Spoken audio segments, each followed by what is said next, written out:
Hello friends. आज मैं आपके लिए जो वीडियो लाया हूँ उसका टाइटल है हेमराज की गया यात्रा। सो ये जो वीडियो है this is about the Indian diaspora. जो भारतीय मूल के लोग जो मजदूरी करने कैरिबियन द्वीप समूह गए थे, जिसको कि शुगर कॉलोनीज़ कहा जाता है। शुगर कॉलोनीज़ क्योंकि वहाँ गन्ने की खेती होती थी, और कैरिबियन द्वीप समूह अमेरिका के पूर्वी छोर पर है।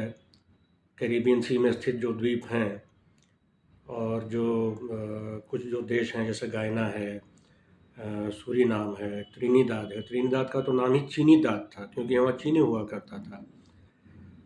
तो यह जो वीडियो है ऐसे लोगों के विषय में है और उनके वंशजों के विषय में है जो अपने पारिवारिक जड़ों को खोजने के लिए भारत आए थे। तो यह कहानी हेमराज रामदत्त की है। हेमराज रामदत्त के पूर्वज चुल्हन सिंह, जो कि उनके परनाना थे, ये 1904 ईस्वी में नवंबर के महीने में कलकत्ता के गार्डन रीच बंदरगाह से इन्होंने एवन नाम के जहाज़ पे अपनी पत्नी यशोदा, जो कि शी वॉज 7 मंथ्स प्रेग्नेंट, 7 महीने की प्रेग्नेंट थी, उसके साथ ये त्रिनिदाद की यात्रा पर जाते हैं, जहां उनका एक करार हुआ था एक गन्ने की खेती में, शुगर केन प्लांटेशन में काम करने के लिए। यह जो इसको जो इस सिस्टम के अंतर्गत, इस करार के सिस्टम के अंतर्गत जो भारतीय मजदूरों को इन देशों में ले जाया जा रहा था, कैरिबियन के द्वीपों में, बाद में मॉरिशस में भी, तो इसको हम लोग इंडेंचर सिस्टम कहते हैं। तो यह जो इंडेंचर सिस्टम जो था, यह जो सिस्टम जो था, इसकी पृष्ठभूमि यह है कि 1833 ईस्वी में गुलामी प्रथा को ब्रिटिश कॉलोनीज़ में समाप्त कर दिया गया था, और उसके उपरांत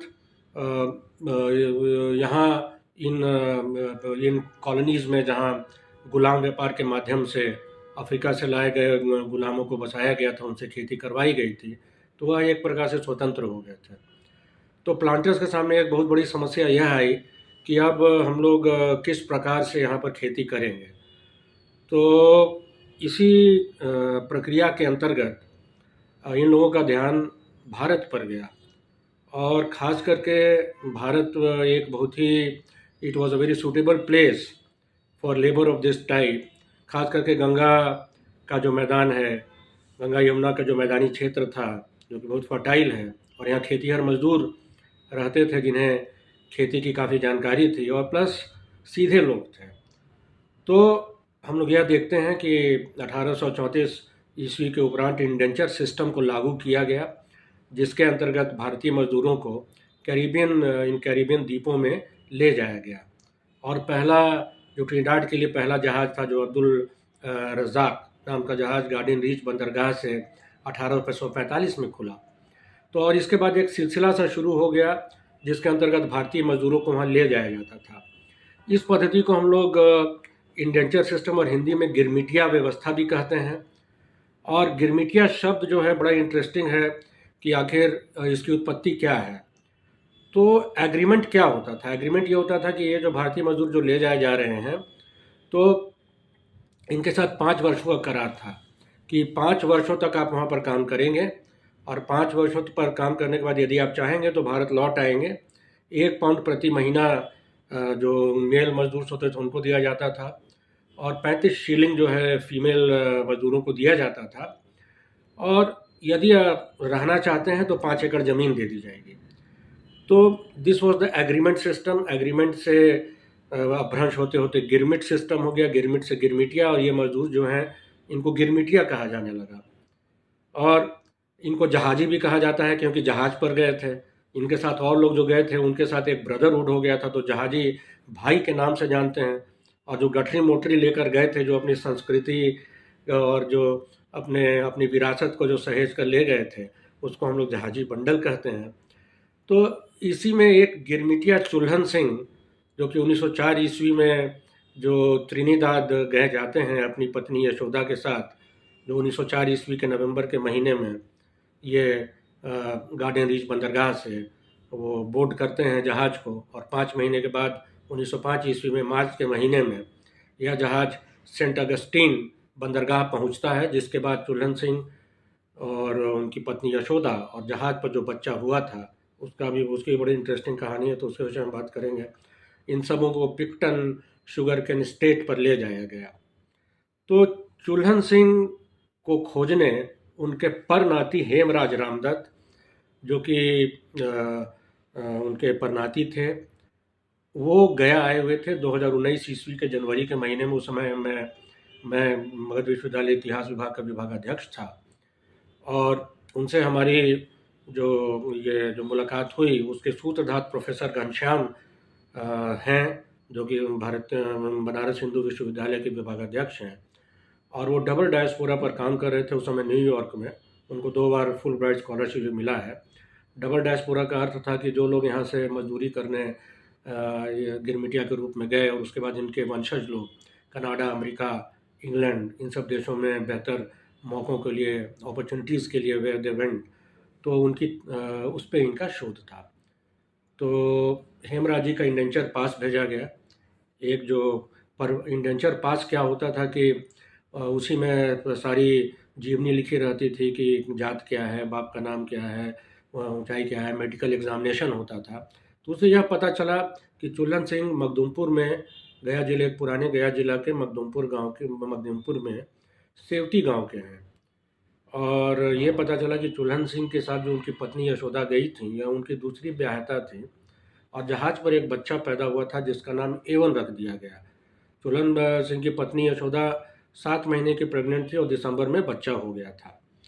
तो उस समय बड़ा इंटरेस्टिंग ये है कि बच्चे का नाम एवन इसलिए रख दिया गया क्योंकि ऐसी मान्यता थी कि जहाज़ का जर्नी जितना विकट है, जिसमें कि 25 से 30% तो एडल्ट्स मर जाते हैं, तो बच्चों का सर्वाइवल थोड़ा मुश्किल ही रहता था। लेकिन एक शगुन माना जाता था कि यदि बच्चों का नाम, जो बच्चे जहाज़ में पैदा होते हैं, अगर उनका नामकरण भी जहाज़ के नाम पर कर दिया जाए तो ये सर्वाइव कर जाएंगे। तो ये बच्चा सर्वाइव किया, और जब ये पिक्टन शुगर कैन स्टेट पहुँचे तो इस बच्चे का नाम एवन से बदल कर राम प्रसाद कर दिया गया, यानी गिफ्ट ऑफ गॉड। और इन्हीं मिस्टर राम प्रसाद ये बड़े हुए, शादी इनकी हुई त्रिनिदाद में, इनके 10 बच्चे हुए, और इनकी एक बेटी हुई जो कि अभी 93-94 साल की हैं, वो हेमराज रामदत्त की माँ है। हेमराज वहीं पैदा हुए। उसके बाद उन्होंने 12वीं तक की पढ़ाई वहाँ से की। उसके बाद वो अमेरिका चले गए और वहाँ से फर्दर पढ़ाई की। उसके बाद वो एक बिजनेस एग्जीक्यूटिव हो गए। कई तेल कंपनियों में उन्होंने काम किया। शेल वर्ल्ड वाइड कंपनी के में भी वाइस प्रेसिडेंट रहे। तो हेमराज जी की इसी यात्रा पर है कि जब वो 16 जनवरी को हमारे पास 2019 को आए, तो उनका लेक्चर हम लोगों ने करवाया, Indian diaspora in the Caribbean, और कुछ स्टूडेंट्स को उनके साथ भेजा, जिसमें कि अनिल कुमार, रामाश्रय सिंह यादव, शंकर चौधरी और भी अंकित अंशुमन, ये लोग गए, और हम लोगों ने उस गांव को खोज दिया, और उनके चौथे जनरेशन कज़न्स जो कि गिरजेश सिंह हैं वर्तमान में, उनसे उनकी मुलाकात करवाई। इसके बाद तो एक सिलसिला हो गया। हेमराज जी का एक परिवार हो गया यहाँ, उनका एक गांव यहाँ पर हो गया, और फिर वो हर वर्ष आते हैं। अपने मामा को भी लेकर आए। अभी हाल में भी 2024 में नवंबर के महीने में आए थे। और मैं आपको ये बता दूं कि 2023 में उनकी एक किताब पब्लिश हुई, इंडियन एंटरप्रेन्योरशिप इन ट्रिनिडाड, जिसको कि हमने ही यहाँ भारत में छपवा दिया था। उसमें भी कुछ अंश मैंने लिखा था। तो कुछ पिक्चर्स के माध्यम से, कुछ और जो हमारे पास जो फैक्ट्स उपलब्ध हैं उसके माध्यम से हम आपको यह जानकारी देना चाहेंगे। इस विषय के बारे में हम लोग और बात करेंगे। धन्यवाद। गिरमिटियाओं को, जिन्हें जहाजी भी कहा गया है, को समर्पित मेरी स्वरचित एक कविता का शीर्षक है हर जहाजी राम था। हर जहाजी राम था, यात्रा नहीं वनवास था, पर घर लौटने का आस था। राम भक्त संकट मोचक हनुमान, रक्षक थे हर जहाजी के प्राण। जहाजी पहुंचा जब देश नया, परिवेश नया, हिम्मत न हारा। राम कथा अस्तित्व की रक्षा करता बना सहारा। आज भी इन देशों में राम कथा का बहता रस है, नहीं कोई असमंजस है।